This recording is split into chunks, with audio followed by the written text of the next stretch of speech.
ఎంత ఇచ్చారు?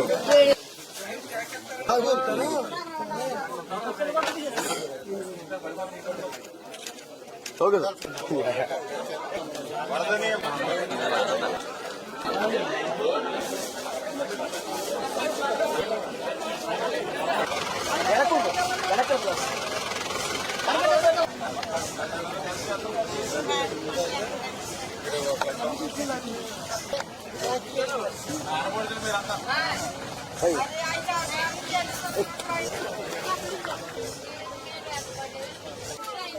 బాబా అక్కడ కూడా ఫోన్లో కూడా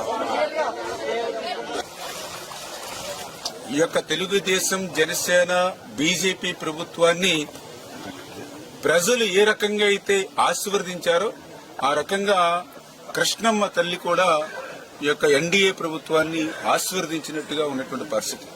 అందుకే గత సంవత్సరం నుంచి అంత ముందు సంవత్సరం కూడా నిండినటువంటి శ్రీశైలం డ్యాము మరి ఈరోజు దాని కెపాసిటీ 215 టీఎంసీలు అయితే ఈరోజు ఆల్రెడీ 203 టీఎంసీల వరకు కూడా నీటి నిండినటువంటి పరిస్థితుల్లో ఏదైతే దానికి 5 స్పిల్వే గేట్లు కూడా ఈ రోజు ఓపెన్ చేసి కిందకి 1,35,000 క్యూసెక్కుల నీరు నాగార్జున సాగర్ ప్రాజెక్టుకి నిన్ననే విడుదల చేయడం జరిగింది.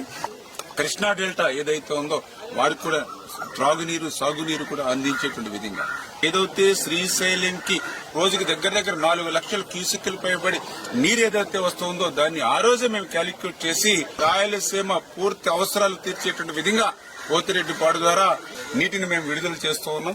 అదేవిధంగా ఏదైతే వెలుగోడు, అదేవిధంగా హంద్రీనివా వాటిని కూడా నీటిని విడుదల చేయమని ఆ రోజే వారం రోజుల క్రితమే ఆదేశించడం జరిగింది. అంచేత ప్రస్తుతం ఏదైతే పోతిరెడ్డిపాడు ద్వారా వెలుగోడు ద్వారా కూడా ఇవాళ రాయలసీమకి సాగునీరు, త్రాగునీరు కూడా వారం రోజుల నుంచి కూడా అందుతూ ఉంది.